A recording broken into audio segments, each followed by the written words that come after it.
Hi, my name is Jared, and this is Horror Obsession, and today is October 6th, and with another day comes another recommendation. Yesterday, I recommended a fun vampire movie with plenty of violence and action, and today I am recommending a movie that is very nearly the exact opposite. This movie, as promised, is a surprisingly scary supernatural horror movie that will make you want to skip your last day of work. This movie really takes its time to get going, but is absolutely worth the wait. Alright, so recommendation number 6 for Horror October is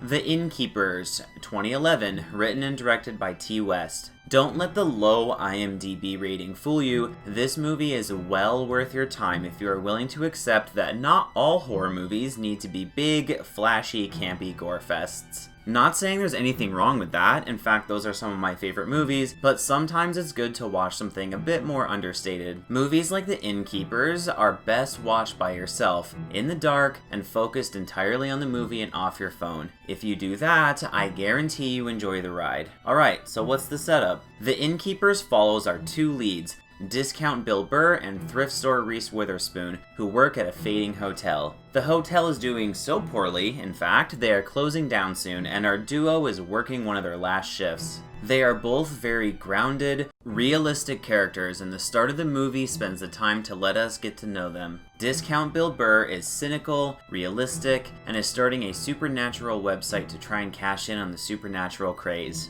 Thrift store Reese is optimistic, endearingly excitable at any little thing, and wants to help Discount Bill Burr catch some supernatural stuff on camera, not because she wants to make money, but because she thinks it's all really cool. They spend the night interacting with the minimal guests at the hotel, and thrift store Reese briefly leaves to get coffee and runs into Lena Dunham, of all people, making an appearance before she blew up for girls. The majority of the film is set inside the hotel, however, and the movie follows these two through their shift, and as you might have guessed, they end up getting a bit more than they bargained for. Okay, and that's the setup for The Innkeepers. This movie is a very slow burn, but with supernatural horror I feel this works to the movie's advantage. If you go in with the mentality that you actually want to know something about the characters involved, rather than just being introduced to a large cast of interchangeable nobodies with flat character arcs, then this movie is incredibly enjoyable. It is also important to approach this movie with the understanding they are trying to represent what a ghost encounter may actually be like, and in a world where videos of doors slowly creaking shut and chairs sliding across the floor are proof of ghosts, you want to also understand that there aren't going to be huge exploding houses and ridiculous otherworldly set pieces, but having a movie actually somewhat grounded can add suspense, and this movie nails that aspect.